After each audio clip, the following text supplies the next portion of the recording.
Then welcome to my channel AC Aerohub. आज के इस वीडियो में हम देखेंगे chapter globalisation of class 12 political science. New syllabus के अकॉर्डिंग इस चैप्टर में 3 टॉपिक्स दिए गए हैं, that is meanings, manifestation and debate. But हम इस चैप्टर को पूरा देखेंगे बिकॉज इस चैप्टर में जो सारे टॉपिक्स हैं इसमें कवर हो जाएंगे, सिवाय जो इंडिया का जो पोर्शन है, मीन्स इंडिया एंड ग्लोबलाइजेशन का रिलेशन, साथ में हम कैसे रिस्ट्रेन कर सकते हैं, रिस्ट्रेन किया है हमने। ये जो टॉपिक्स है इतना नेसेसरी नहीं है, बट इनको भी जानना बहुत ज़्यादा इंपॉर्टेंट है क्योंकि आगे चल के आपको काम आएगा। तो इसमें हम पूरे चैप्टर को कवर करेंगे। छोटा है ये चैप्टर, इंपॉर्टेंट है, इसमें से क्वेश्चन जरूर आता है, ठीक है। तो अच्छे से सुनना। And if you wanted to follow me on Instagram handle की लिंक जो है नीचे डिस्क्रिप्शन बॉक्स में दी गई है। You can also check my blog, जहाँ पे काफ़ी सारे नोट्स जो है अपलोड किए हुए हैं, तो आप वहाँ से जाके देख सकते हैं। एंड ये सारी लिंक जो है आपको डिस्क्रिप्शन बॉक्स में मिल जाएगी। सो बिना किसी देरी के चलिए शुरू करते हैं। सो जो ग्लोबलाइजेशन चैप्टर है ये शुरू होता है कुछ एग्जाम्पल से, ठीक है। आपके बुक में फर्स्ट पन्नों में जो है कुछ एग्जाम्पल्स दी गई है, हम भी 1-2 एग्जाम्पल देखेंगे एंड फिर समझने की कोशिश करेंगे कि ग्लोबलाइजेशन आखिर है क्या, इसका मतलब क्या है। ओके, सो फर्स्ट एग्जाम्पल देखो, मैं एक लड़के का एग्जाम्पल दूंगी हुज नेम इज जनार्दन। एक लड़का था जिसका नाम था जनार्दन, जो कॉल सेंटर में काम कर रहा था। कॉल सेंटर आपको पता है, जो सर्विस वगैरह देते हैं ना, जो आप कस्टमर केयर वगैरह को फोन करते हैं उनको कॉल सेंटर बोलते हैं। तो जनार्दन जो है कॉल सेंटर में काम करने जाता था एंड जब वो घर से निकलता था काम करने में या फिर ऑफिस जाने के लिए जब निकलता था, तो ऑफिस में जाके उसका जो नेम है जनार्दन से क्या हो जाता था, जॉन। जनार्दन एक इंडियन नेम है, उससे वो क्या नाम रख लेता था अपना, जॉन। उसकी एसेंट जो है वो डिफरेंट हो जाती थी एंड वो डिफरेंट भाषाओं में बात करता था क्योंकि उसकी जो क्लाइंट है वो क्या थे, वो अब्रॉड के थे या फिर फॉरेनर्स थे, ठीक है। ये पूरी रात मेहनत से काम करता था बिकॉज जब यहाँ पे इंडिया पे रात होती है तब वहाँ पे सुबह होती है, तो वो पूरी रात काम करता था एंड कुछ ऐसे लोगों को सर्विस दे रहा होता था जिससे कि मतलब वो उसके मिलने के चांसेस है ही नहीं या फिर उसे वो जानता भी नहीं है, उन लोगों को सर्विस दे रहा होता था। और साथ में उनकी जो हॉलीडेज है वो भी उनके अकॉर्डिंग हो गई थी, ठीक है। मीन्स वहाँ पे यूएस पे जैसे है ना हॉलीडे सिस्टम, ये सिस्टम उसकी हॉलीडे जो है उनके अकॉर्डिंग हो गया था। तो यहाँ से आप थोड़ा सा जिस ले सकते हैं कि क्या है आखिर ग्लोबलाइजेशन। सेकेंड एग्जांपल देखते हैं रामधारी का, ठीक है। रामधारी की एक बेटी थी 9 साल की, तो बर्थडे गिफ्ट में उसने मांगा कि साइकिल दिला दो, ठीक है। हम मांगते हैं ना कि यार पापा साइकिल दिला दो बर्थडे पे, या फिर इतने मार्क्स है तो साइकिल दिला दो, तो उसने भी मांगा कि पापा मुझे साइकिल दिला दो। तो ठीक है, रामधारी ने सोचा कि ठीक है साइकिल दिला दूंगा। अब वो ऐसे साइकिल ढूंढ रहा था जो अफोर्डेबल हो, जो वो खरीद सके, चीप हो, क्वालिटी अच्छी हो, वैसे टाइप का, में सस्ते में पड़ जाए वैसे टाइप का।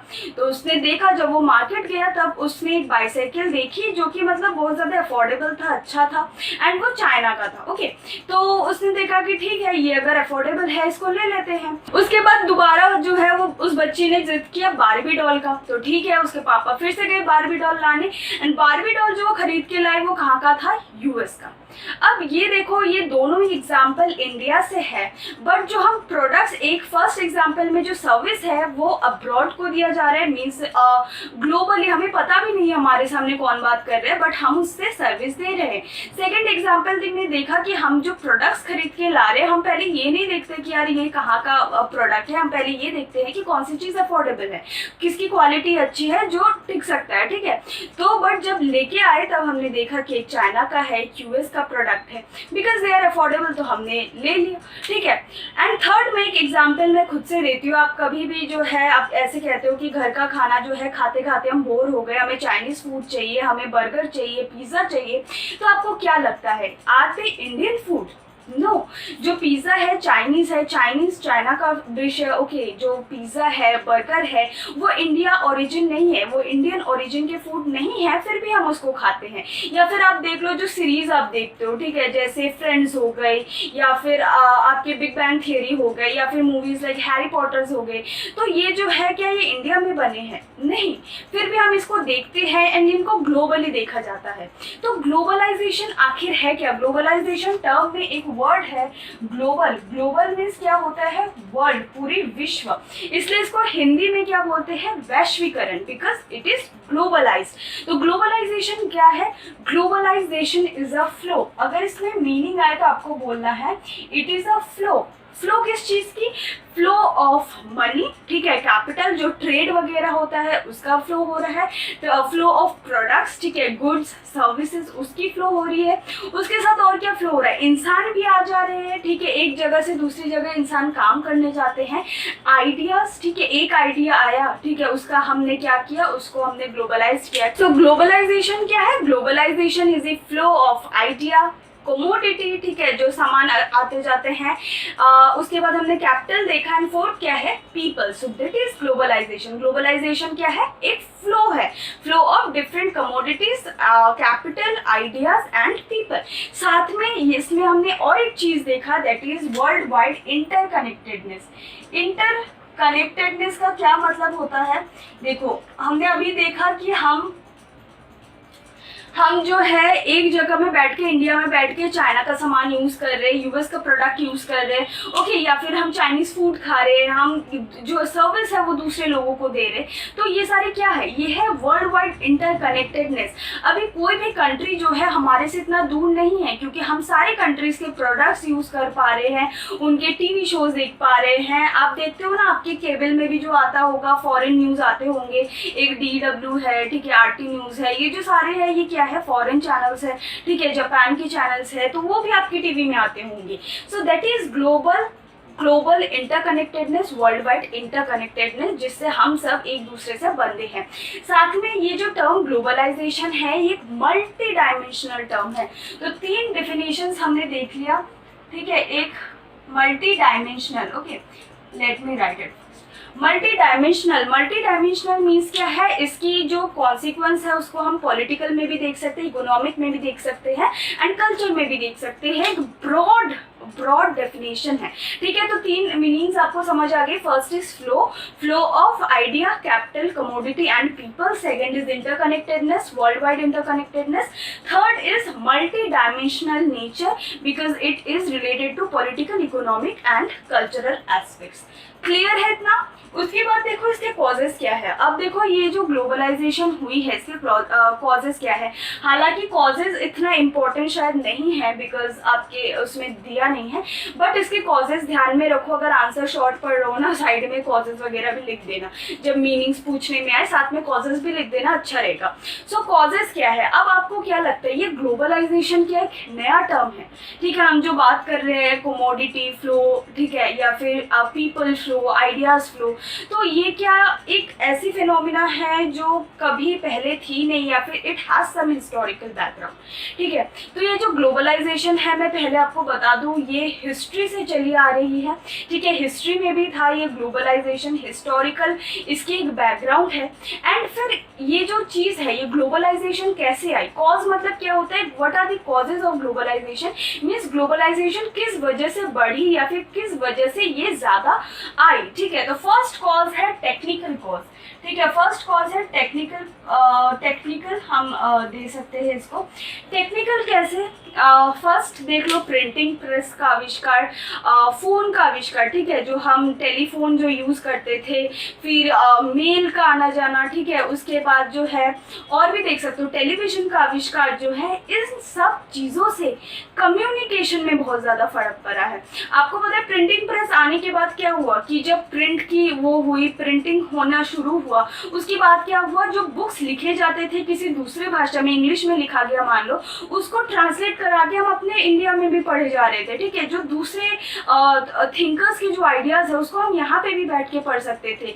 लोग जो है नेशनलिज्म की भावनाएं उनमें ज़्यादा आने लगी, क्योंकि जो है ये पोस्टर्स बना के, पिक्चर्स बना के, उसको प्रिंट करके जो है अपने आइडियाज़ को फैलाने की कोशिश कर रहे थे। तो एक उनमें नेशनलिज्म की भी भावना है, ओके। तो जब कोई प्रोटेस्ट होता था, ये सब होता था, तो हम क्या करते थे, अपने एक्सप्रेशन व्यक्त करने के लिए कार्टून्स, ड्राइंग्स, इन सब से उन चीज़ों को पोर्ट्रे करते थे, हमारी फीलिंग्स को पोर्ट्रे करते थे। साथ में बुक्स ले लो, फिर हम जो है टेलीकम्युनिकेशन, बहुत इंपॉर्टेंट रोल प्ले करता है टेलीकम्युनिकेशन। अब फ़ोन की वजह से हम यहाँ से वहाँ, मतलब पूरे इंडिया में या पूरे वर्ल्ड वाइड में हम किसी से भी अब बात कर सकते हैं, करेक्ट। तो उसके साथ साथ टेलीविज़न भी आया, जो हमने देखा था, जो सद्दाम हुसैन वाला केस था, ठीक है, जो आपके वर्ल्ड बुक में जो 3rd चैप्टर है, यूएस हेजेमनी वाला जो चैप्टर था, उसमें भी हमने देखा था कि कैसे लाइव टेलीकास्ट हो रहा था। जब यूएस ने सद्दाम हुसैन पर हमला किया था, इराक पे हमला किया था, ठीक है, इराकी दी एंड्यूरिंग फ्रीडम या फिर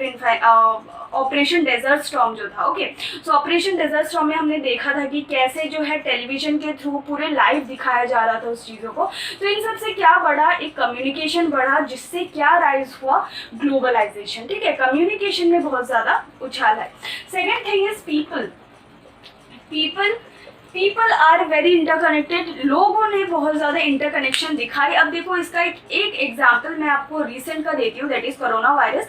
कोरोना वायरस देखो फैला तो चाइना से है, बट इसका जो इम्पैक्ट है पूरे वर्ल्ड वाइड में हम देख सकते हैं। साथ में इस टाइम में इंडिया ने, आपने देखा होगा कि जो मास्क है, किट्स है, कितनों को दान किया, ठीक है, जैसे चाइना को भी दिया था इंडिया ने पीपी किट्स वगैरह, ठीक है। तो आप ये देख सकते हो कि चाइना में वो जगह इफेक्टेड हुई थी, बट उससे क्या हुआ, पूरे वर्ल्ड वाइड में फर्क पड़ा, ठीक है। वैसे ही जब कोई सुनामी आती है, कोई ड्रॉट आता है, लोग एक दूसरे की मदद करते हैं। वर्ल्ड अफेयर्स में अगर हम देख लो, लोग एक दूसरे को फंड देते हैं, बिकॉज अगर वर्ल्ड में कुछ हो रहा है तो उसका इम्पैक्ट हम सब पे पड़ता है। ऑयल की क्राइसिस हो गई, पानी की क्राइसिस हो गई, इम्पैक्ट जो है सब पे पड़ेगा, बिकॉज ग्लोबलाइजेशन। सो इम्पैक्ट जो हमारी जो पीपल की जो कनेक्टेडनेस है ना, उससे भी क्या बढ़ी है, ग्लोबलाइजेशन, ठीक है, कि हम एक दूसरे को मदद करते हैं, या फिर जब सुनामी आती है या फिर कोई भी नेचुरल कैलेमिटीज आती है, हम उसमें क्या करते हैं, बढ़ चढ़ के जो है मदद करने की कोशिश करते हैं, बिकॉज एक पे अगर कुछ होता है तो उसकी इम्पैक्ट पड़ती है वर्ल्ड पे, ठीक है। तो जिस वजह से जो है ये ग्लोबलाइजेशन आया। Meanings and causes are clear. उसके बाद हम बढ़ते हैं इसके कॉन्सिक्वेंस में। अब देखो इन कॉन्सिक्वेंस को लेकर ना काफी ज्यादा डिबेट है। Political, economic, social, cultural consequence को लेकर जो है काफी ज्यादा डिबेटेड है, एंड इनको आपको अच्छे से समझना है, बिकॉज एग्जाम में ये आते हैं। ओके, सो फर्स्ट हम बढ़ते हैं पॉलिटिकल कॉन्सिक्वेंस की तरफ कि इस ग्लोबलाइजेशन की कॉन्सिक्वेंस क्या है। इसको लेकर डिबेट ये है कि इस पॉलिटिकल कॉन्सिक्वेंस की वजह से कितनी जो है स्टेट को सॉवरेनिटी मिल पा रही है। मींस इस ग्लोबलाइजेशन की वजह से क्या स्टेट की जो सॉवरेनिटी है वो कम हो रही है या फिर ज्यादा हो रही है। मींस सॉवरेनिटी को लेकर बात चल रही है, ठीक है। यहाँ पे स्टेट आई मीन टू से दी गवर्नमेंट, और आप ऐसे समझ सकते हो कि एक टेरिटरी जिसके पास अपनी सॉवरेन राइट्स है, ठीक है। तो ये सारी चीजें जो है, जैसे नेशन स्टेट हो गया, कंट्री हो गया, इन सब में कुछ कुछ डिफरेंस होता है। Although we use interchangeably, but इसमें कुछ कुछ डिफरेंस होता है। एंड आपका टास्क ये है कि आप नेट में जाकर सर्च करो कि इनका मीनिंग क्या होता है, ठीक है। डिफरेंट मीनिंग्स, नेशन, उसके बाद स्टेट हो गया, कंट्री हो गया, इनका मीनिंग क्या होता है, नेशन स्टेट क्या होता है, ठीक है। इसको देखो, तो पॉलिटिकल कॉन्सिक्वेंस को हम देखते हैं। तो अगर हम ग्लोबलाइजेशन के इफेक्ट देखें पॉलिटिकल इकोनॉमी में, पॉलिटिकल कॉन्सिक्वेंस में, पॉलिटिक्स में, तो तीन चीजें हम जो है देख सकते हैं। First is the erosion of state capacity. अब क्या हो रहा है, पहले था वेलफेयर स्टेट, ठीक है, अब क्या हो रहा है, वेलफेयर स्टेट से, I am signified with WS, welfare state से अब क्या हो रहा है, मिनिमल स्टेट, ठीक है। इसका मतलब क्या है, देखो वेलफेयर स्टेट मींस ऐसी स्टेट जो पहले सबकी वेलफेयर करती थी, जैसे लोगों की हेल्थ केयर, उसके बाद जो है एजुकेशन वगैरह, एम्प्लॉयमेंट वगैरह। तो इसमें क्या होता था, पहले वेलफेयर स्टेट थी, बट जैसे जैसे ग्लोबलाइजेशन आता गया, मार्केट इकोनॉमी आती गई, MNCs आते गए, दूसरे जो कंपनीज है, इंडस्ट्रीज है आते गए, वैसे वैसे क्या होता गया, जो स्टेट का रोल है, ठीक है, वो कम होता चला गया। एंड ये जो है वेलफेयर स्टेट से ये कैसा स्टेट बन गया, मिनिमल स्टेट। मिनिमल स्टेट क्यों, बिकॉज अब वो वेलफेयर को छोड़ के अब किस पे ध्यान देती है ज्यादा, नेशनल सिक्योरिटी पे, ठीक है। तो इसमें क्या होगा, नेशनल सिक्योरिटी, फिर बॉर्डर लॉज इश्यूज, ये जो है मतलब कुछ ही इश्यूज तक ही सीमित रह गई है, ठीक है। इतना समझ पा रहे हो कि पॉलिटिकल कॉन्सिक्वेंस से क्या हुआ, ग्लोबलाइजेशन के आते ही ये जो स्टेट है एक वेलफेयर स्टेट से लिमिटेड स्टेट बनता गया। ये अब बस कुछ कोर इश्यूज पे ही ध्यान देती है, बाकी जो सारी वेलफेयर की चीजें हैं उस पे किसका डोमिनेंस हो गया है, कंपनीज का, मार्केट्स का, इंडस्ट्रीज का, ठीक है। मल्टीनेशनल कंपनीज वगैरह जो है, इंडस्ट्रीज है, ये जब आते हैं इससे क्या होता है, वो मार्केट को कंट्रोल कर लेते हैं, एंड स्टेट का जो रोल है वो कम होता जाता है। सेकेंड इज कि देखो अभी हमने इसका बोला कि स्टेट का रोल कम होता जाता है, बट फिर भी पॉलिटिकल अफेयर्स में, पॉलिटिकल कम्युनिटी में स्टेट बहुत ज़्यादा इम्पोर्टेंट है। स्टेट या फिर गवर्नमेंट बहुत ज़्यादा इम्पोर्टेंट रोल प्ले करती है। जो ओल्ड सिस्टम है ना राइवलरी का, जेलसनेस का, कि मतलब एक स्टेट ने इतना एक्सपैंड कर लिया तो हमें भाई इसको लेना है, ये करना है, तो वो जो ओल्ड सिस्टम था राइवलरी, जेलसनेस का, अभी वो वर्ल्ड अफेयर्स में इतना मैटर नहीं करता। बट स्टेट जो है अपने हम कह सकते हैं अपने इच्छा से, ठीक है, इनकॉन्शियस वे, मतलब उसको वो पूरे होशो हवास में स्टेट जो है कुछ डोमेन से, ठीक है, कुछ मेजर डोमेन से क्या कर रही है, अपना जो इन्फ्लुएंस है वो हटा रही है। ठीक है, वो इन्फ्लुएंस हटा रही है अपने इच्छा से। आप ये नहीं कह सकते कि ग्लोबलाइजेशन की वजह से जो है इसमें स्टेट की इरोजन होती है, बट स्टेट जो है अपने इच्छा से इनमें जो है इन कुछ मेजर फील्ड से जो है अपना इन्फ्लुएंस हटा रही है। ओके, एंड ये पूरा कॉन्शियसली वो कर रही है, बट फिर भी स्टेट जो है एक इम्पॉर्टेंट रोल प्ले कर रहा है। ओके, तो इतना समझ आया। फर्स्ट हमने इरोजन ऑफ स्टेट की बात की, बट सेकेंडली हमने ये बात किया कि प्राइमेसी टू द स्टेट, फिर भी स्टेट हमारे लिए इम्पोर्टेंट है। वो अपने इच्छा से कुछ जगह से जो है अपने इन्फ्लुएंस हटा रही है, ठीक है, कुछ ऑफिस जो है डिस्चार्ज कर रही है, बट फिर भी ये हमारे लिए इम्पोर्टेंट है। Third is boost of state capacity. अब देखो इसमें क्या हो रहा है, आप इससे रिसेंट एग्जाम्पल से भी देख सकते हो, ग्लोबलाइजेशन में स्टेट की कैपेसिटी भी बढ़ रही है। आपने इजराइल का नाम सुना होगा, जिसके पास इतना स्ट्रॉन्ग मिलिट्री वो है, इतना अच्छा टेक्नोलॉजी है। उसके बाद आपने इंडिया में भी देखा होगा कि इतने सारे जो टेक्नोलॉजीज है लिए जा रहे हैं। ईवीएम मशीन्स, पहले बैलेट पेपर में होता था, अब ईवीएम मशीन्स आ गई है। ओके, आप यूएस में देख लो या फिर कोई भी कंट्री में देख लो, जो गवर्नमेंट जो मशीनरी है उसमें भी अभी टेक्नोलॉजीज का बहुत ज़्यादा इन्फ्लुएंस आ गया है। ठीक है, एंड टेक्नोलॉजी से जो है काम बहुत ज़्यादा ईजी हो गया है एंड काम बहुत ज़्यादा एफिशिएंट हो गया है। ठीक है, अब जो है क्या हम कह सकते हैं कि जो स्टेट कैपेसिटी है उसमें भी बूस्ट हो गया है। समझ रहे हो? तो ग्लोबलाइजेशन में एक तरफ तो हम कह सकते हैं कि इसमें जो है सॉवरेनिटी में हार्म हो रहा है, स्टेट जो है स्टेट की कैपेसिटी को इरोड कर दिया जा रहा है, बट दूसरी तरफ ये भी कहा जा रहा है, कुछ पॉजिटिव एस्पेक्ट्स ये भी है कि स्टेट अभी भी हमारे लिए इम्पोर्टेंट है। साथ में इसमें जो स्टेट की कैपेसिटी है उल्टा और ज़्यादा बढ़ रहा है, बिकॉज जैसे जैसे ग्लोबलाइजेशन आ रहा है, टेक्नोलॉजीज अच्छी आ रही है, हम दूसरे कंट्रीज के टेक्नोलॉजीज भी यूज़ कर सकते हैं, जिसकी वजह से इस स्टेट की कैपेसिटी में बूस्टअप भी हो रहा है and this is the political consequence. I hope आपको समझ आया हो। उसके बाद हम बात करते हैं इकोनॉमिक कॉन्सिक्वेंस की, कि इकोनॉमिक कॉन्सिक्वेंस क्या होता है। इकोनॉमी से आपके दिमाग में क्या आता है? पहले तो कुछ इंस्टीट्यूशंस आएंगी, ठीक है, जैसे कि हो गया वर्ल्ड ट्रेड, IMF। तो देखो ये जो वर्ल्ड ट्रेड IMF है, ये वर्ल्ड ट्रेड ऑर्गेनाइजेशन IMF है, ये बहुत एक नैरोअर व्यू है। इसके अलावा भी जो काफ़ी सारे जो चीज़ें हैं ये इफेक्ट करती है इकोनॉमिक को, ठीक है, इकोनॉमिक ग्लोबलाइजेशन को। फर्स्ट चीज है ट्रेड। अभी हमने शुरुआत में बात की थी ना, flow of capital, flow of ideas, flow of commodities, ये क्या है? ये सारे ट्रेड है जिससे इकोनॉमिक गेन्स होता है। ठीक है, आप यहाँ पे जो है देख सकते हो, इंडिया में बैठे बैठे आप जापान, US, चाइना के प्रोडक्ट्स यूज कर सकते हो। तो ये किस लिए होता है? ये ट्रेड की वजह से होता है। समझ गए? तो it is the basically the flow of the commodities.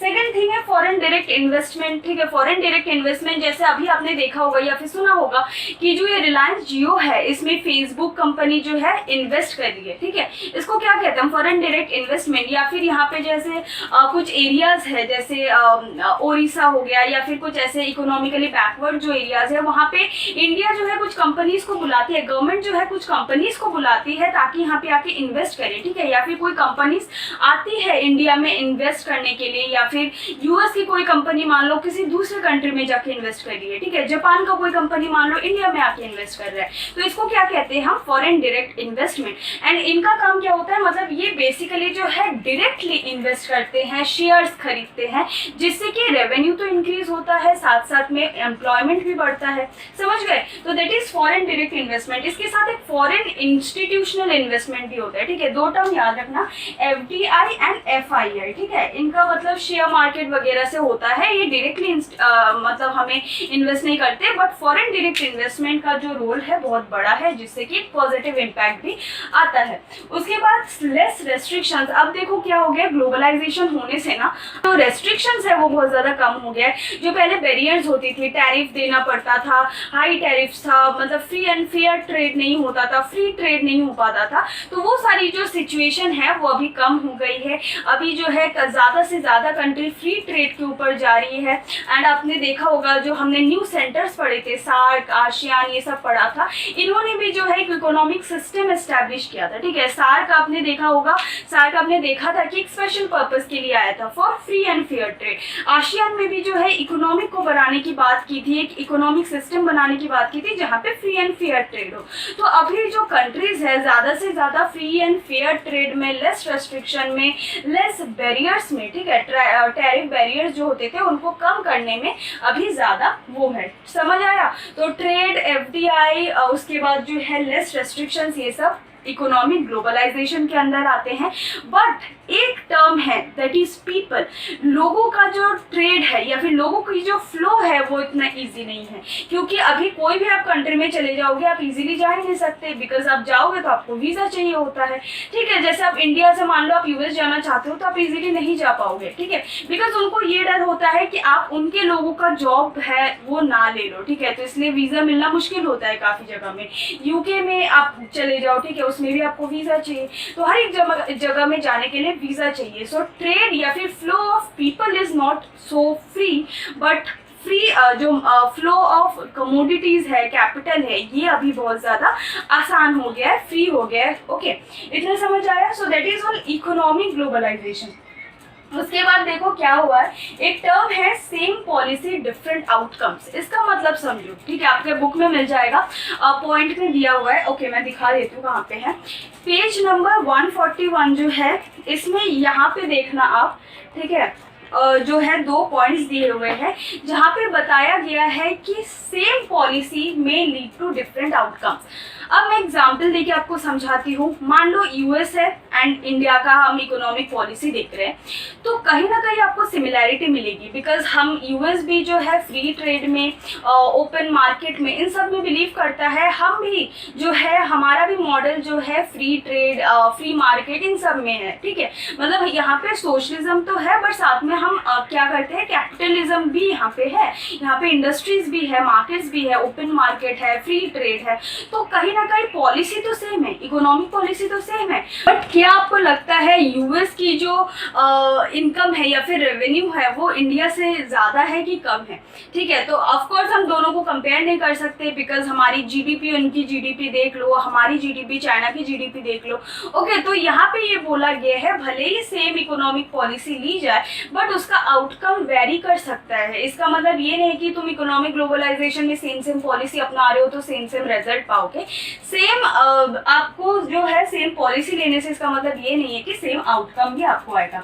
इसके साथ साथ जो है 2 ओपिनियंस भी बन गए थे इकोनॉमिक ग्लोबलाइजेशन के। देखो ये एक डिबेट चल रहा है, ठीक है, हम इसमें डिबेट ही पढ़ रहे हैं, ठीक है, कि कैसा डिबेट था। ओके, इसमें मैनिफेस्टेशंस तो है पॉलिटिकल इकोनॉमिक वाला, उसके साथ एक डिबेट भी है। कैसा डिबेट की पॉलिटिकल कंसिक्वेंस में हमने देखा कि सॉवरेनिटी का, इकोनॉमिक कंसिक्वेंस में हम देख रहे हैं कि एक डिबेट चल रहा है, कोई कह रहा है अच्छा, कोई कह रहा है नहीं। ठीक है, तो 2 ओपिनियंस बन गए थे। फर्स्ट ये था, कुछ ये नेगेटिव पॉइंट्स है, ठीक है, कि ये जो है क्रिटिक्स दे रहे हैं, साथ साथ ये बोल रहे हैं कि हमें क्या करना चाहिए। तो एक ओपिनियन ये बता रहा था कि ये जो इकोनॉमिक कॉन्सिक्वेंस है, इसकी वजह से जो वेलफेयर स्टेट है वो कम होता जा रहा है और मिनिमल स्टेट बनता जा रहा है। तो जिस वेलफेयर स्टेट से लोगों को पहले फायदा मिलती थी, जैसे हेल्थ की फैसिलिटी, एजुकेशन की फैसिलिटी या फिर एम्प्लॉयमेंट की फैसिलिटी, वो इजीली मिल जाती थी, वो लोगों की भलाई के लिए होती थी। ठीक है, अब वो नहीं हो पा रहा है, बिकॉज अब जैसे मार्केट आएगा वो अपनी प्रॉफिट के लिए सोचेगा। इसलिए वो किस पे एम्फेसाइज कर रहे हैं, सोशल सेफ्टी नेट। जो मतलब गरीब है, ठीक है, उनको इतना नेगेटिव इम्पैक्ट उनमें पड़ रहा है, ठीक है, इनको इतना वेलफेयर नहीं मिल पा रहा है, जो नेगेटिव इम्पैक्ट ओवरऑल जो इस ग्लोबलाइजेशन की वजह से मिल रहा है ना, उसको कम करने के लिए हमें क्या करना चाहिए, सोशल सेफ्टी नेट पे ज़्यादा ध्यान देना चाहिए। मीन्स एक सेफ्टी मिलनी चाहिए जो एक वेलफेयर की तरह हो, जो प्रॉफिट के लिए ना हो। ठीक है, इतना समझ आया। तो जो सोशल सेफ्टी नेट है वो किस लिए होना चाहिए, जो इस नेगेटिव इफेक्ट है, नेगेटिव इफेक्ट ऑफ ग्लोबलाइजेशन जो पुअर पीपल पे, इम्पोवरिश पीपल पे या फिर उस सेक्शन से पड़ रही है जिनको गवर्नमेंट का वेलफेयर नहीं मिल रहा है, जो नेगेटिव इम्पैक्ट पड़ रही है, उसको कम करने के लिए होना चाहिए। Okay cool. उसके बाद सेकंड पॉइंट है, कुछ लोग अब ये भी कह रहे हैं, फर्स्ट ओपिनियन हमने देख लिया, सेकंड ओपिनियन ये है कि सिर्फ सोशल सेफ्टी से हमारा काम नहीं चलेगा भाई। तो फर्स्ट में तो वे बोल रहे थे चलो आप लोग ग्लोबलाइजेशन करो बट एक सोशल सेफ्टी नेट होना चाहिए, बट दूसरे ओपिनियन वाले ये बोल रहे कि सोशल सेफ्टी नेट एनफ नहीं है, इसके साथ साथ जो फोर्स्ड इकोनॉमिक ग्लोबलाइजेशन है इस पे हॉल्ट मिलना चाहिए। जो ग्लोबलाइजेशन हो रहा है फोर्सफुली, ठीक है, कंट्री को जो है फोर्सफुली कंट्री पे जो हो रहा है उस पे भी जो है हॉल्ट होना चाहिए, मीन्स एक रोक लगाई जानी चाहिए। फर्स्ट ओपिनियन किस चीज की बात करता है, एक सोशल सेफ्टी का, बट सेकंड जो ओपिनियन वाले हैं एक हॉल्ट की बात करते हैं, एक रोक की बात करते हैं। ठीक है, कि रोक लगानी चाहिए। ओके, इतना समझ आया। नहीं तो क्या होगा, ये जो वीकर कंट्रीज है, ठीक है, जो पुअर कंट्रीज है वो और ज्यादा पुअर बनेंगे, जो अमीर कंट्रीज है वो अमीर बनते जाएंगे। जो फर्क है किस पे पड़ेगा, जो पुअर कंट्रीज है उनमें ज्यादा इफेक्ट देखने को मिलेगा। ठीक है, अमीर कंट्री तो ठीक है और अमीर बनती जा रही है, बट जो इकोनॉमिक रूइन हो रहा है वीकर कंट्रीज पे, उसको रोकने के लिए हमें क्या करना पड़ेगा, इकोनॉमिक ग्लोबलाइजेशन पे हॉल्ट देना पड़ेगा। समझ आ गया। These are all critics, but positive लोग क्या कहते हैं, मीन्स इसके जो फेवर में, इकोनॉमिक ग्लोबलाइजेशन के फेवर में, इनका कहना है कि foreign eco development, foreign direct investment जो हो रहा है, ट्रेड हो रहा है, इससे एक पॉजिटिव इफेक्ट पड़ रहा है। ओके, इससे इकोनॉमी में बढ़ोतरी हो रही है। कुछ लोग कह रहे हैं कि यार ये गलत है, ठीक है, पुअर कंट्रीज पुअर हो जाएंगे और कुछ लोगों को फायदा नहीं मिल रहा है, ठीक है, बट कुछ लोग ये कह रहे हैं कि जो पॉजिटिव साइड में है इसका फेवर करें, ये कह रहे हैं कि इन सब चीज़ों से हमारी जो रेवेन्यू है वो बढ़ेगी, एंड ये जो ग्लोबलाइजेशन है वो इनएविटेबल है, मीन्स आप इसको टाल नहीं सकते, इसको आना ही है। ओके, मीन्स इसको होना ही है, ग्लोबलाइजेशन तो होना ही है, आप इसको टाल नहीं सकते। तो जो भी चीज़ें है ग्लोबलाइजेशन है, इसको आप एक्सेप्ट करो, इंटेलिजेंटली इसको एक्सेप्ट करो। ठीक है, इसका मतलब यही है कि आप इंटेलिजेंटली इसको एक्सेप्ट करो, बिकॉज ये इनएविटेबल है एंड ये इंपॉर्टेंट है, क्योंकि ये क्या कर रही है, हमारे रेवेन्यू को, हमारे इनकम को और ज्यादा बढ़ा रही है। देखो पॉजिटिव तो है, अगर एफडीआई हुआ, फॉरेन डायरेक्ट इन्वेस्टमेंट हुआ, एम्प्लॉयमेंट बढ़ रहा है, रेवेन्यू बढ़ रहा है, बट उसके साथ साथ एक नेगेटिव इम्पैक्ट भी पड़ रहा है, तो दोनों तरफ से जो है पॉजिटिव नेगेटिव का गेम चल रहा था। Okay, so that is all about the economic consequence. तो उसके बाद बात करते हैं कल्चरल कॉन्सिक्वेंस का, जो बहुत ज्यादा इजी है, आप अच्छे से समझ लोगे। फर्स्ट टर्म है देखो कल्चरल होमोजेनाइजेशन। होमोजेनाइजेशन मतलब क्या होता है, सिमिलैरिटी, होमोजेनाइज होना मीन्स सिमिलैरिटी आ गई है। अब ये जो कल्चरल कॉन्सिक्वेंस हो रहा है, कल्चरल ग्लोबलाइजेशन हो रहा है, इससे क्या हो गया, पूरे वर्ल्ड में आप जीन्स पहनते हो, ठीक है, आप जीन्स पहनते हो, आप दूसरे कंट्री में चले जाओगे, आप लोगों को जीन्स पहन के देख सकते हो, मीन्स ये जो आप ड्रेसेस पहन रहे हो वो ग्लोबलाइज हो गई है। आप जो टीवी शोज देख रहे हो, टीवी सीरीज देख रहे हो, वो ग्लोबलाइज हो गई। आप जो फूड ले रहे हो, जो आप लेते हो चाइनीज फूड्स या फिर बर्गर लेते हो, वो सारी अभी ग्लोबलाइज हो गई। आप किसी भी कंट्री में चले जाओ, आप उनको देख पाओगे। ठीक है, तो दैट इज कल्चरल होमोजेनाइजेशन, जिसमें जो सिमिलैरिटी है वो आ गई है। ओके, समझ पा रहे हो। एंड आप एक ये भी चीज देखोगे, ये कल्चरल होमोजेनाइजेशन से क्या हो रहा है कि एक वेस्टर्न का जो कल्चर है वो पूरे वर्ल्ड पे आ रहा है। ओके, क्या आ रहा है, एक वेस्टर्न कल्चर, जिससे होमोजेनाइजेशन कह रहे हैं। सिमिलैरिटी कैसे आ रही है, अब अभी क्या, आप साड़ी पहनते हो, आप दूसरे कंट्री में चले जाओगे, आपको साड़ी पहने हुए लोग दिखेंगे नहीं, ठीक है, बट आप जो है वेस्टर्न कपड़े पहने हुए लोग जरूर देखोगे, बिकॉज ये जो वेस्टर्न वर्ल्ड है, ठीक है, ये जो वेस्टर्न कंट्रीज है, इनकी जो कल्चर है पूरे वर्ल्ड पे बहुत ज्यादा डोमिनेट कर रहे हैं। इससे एक और टर्म भी आता है मैकडोनल्डाइजेशन का। मैकडोनल्ड का नाम आपने सुना होगा, बर्गर वगैरह खाए होंगे।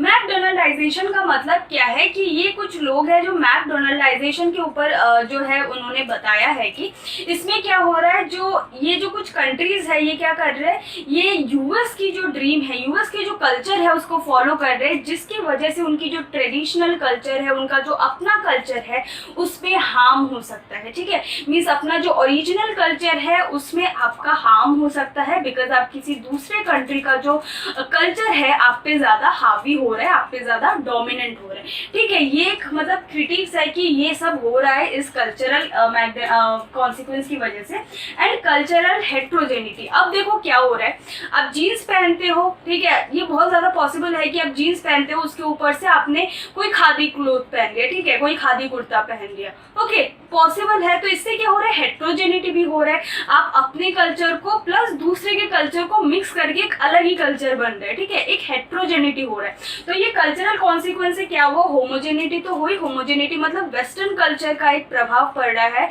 जिससे मैकडोनलाइजेशन भी हो रहा है, साथ में कल्चरल हेट्रोजेनिटी भी हो रहा है, बिकॉज आप अपने कल्चर को भी ले रहे हो, आप दूसरे के कल्चर को भी लेके एक अलग ही अपना ही दुनिया का कल्चर बना देते हो, ठीक है, कि आप जीन्स पहन रहे हो, ऊपर से कोई खादी का क्लोथ कुर्ता, ठीक है, ऐसे पहन रहे हो, तो दैट इज क्या है, वो है कल्चरल हेट्रोजेनाइजेशन। जैसे आप जीन्स पहनते हो, तो जीन्स हमारे इंडिया ओरिजिनेटेड नहीं है, ये वेस्टर्न कंट्रीज में पहना जाता है, हमारे यहाँ का साड़ी है, कुर्ता है, पजामा है, ये सब है, बट हम जो है कल्चरल हेट्रोजेनिटी को भी अपना रहे हैं, ओके, समझ रहे हो। सो that is all about the cultural consequence, जिसके पॉजिटिव कॉन्सिक्वेंस कम है। पॉजिटिव कॉन्सिक्वेंस यही हो रहा है कि हमारे पास चॉइसेस आ रहे हैं, हम जो है फ्री हो रहे हैं, ठीक है, हम अपने एक इंडिपेंडेंट फील कर रहे हैं, जीन्स पहनकर हम इंडिपेंडेंट फील करते हैं, स्टाइलिश फील करते हैं, कनेक्टेड फील करते हैं। बट इसका नेगेटिव इम्पैक्ट कहा जा रहा है कि आप अपने कल्चर को भूल के दूसरे के कल्चर को अपना रहे हो, जिसको हम कह सकते हैं new imperialism. New imperialism means एक ऐसा इम्पेरियलिज्म है जो मैन्युफैक्चरिंग ऑफ कंसेंट, पता है आपको, मैन्युफैक्चरिंग कंसेंट मीन्स आप जो सहमति लेते हो, ठीक है, सहमति ले लो, जो यूएस है, ब्रिटिश है, आपको ये जो वेस्टर्न कंट्रीज है, आपको थोड़ी ना ऐसे जबरदस्ती अपना कल्चर थोप रही है, नहीं, आप अपने खुद से ले लो। सो मैन्युफैक्चरिंग कंसेंट एक न्यू लिबरल न्यू इम्पेरियलिज्म भी ये हम कह सकते हैं। So that is all about the cultural heterogenisation. यह वीडियो बहुत लंबा हो गया, हम यहाँ पे हमारा फर्स्ट पार्ट जो है कंप्लीट करते हैं। इसके अगले पार्ट में जो 3-4 टॉपिक्स है उसको मैं जल्दी जल्दी समझा दूंगी and your chapter will be complete. So I hope ये वीडियो आपको पसंद आया हो। वीडियो पसंद आया तो लाइक कर देना, चैनल को सब्सक्राइब कर देना। मिलते हैं अगले पार्ट में, till then stay tuned, bye bye and don't forget to watch, bye.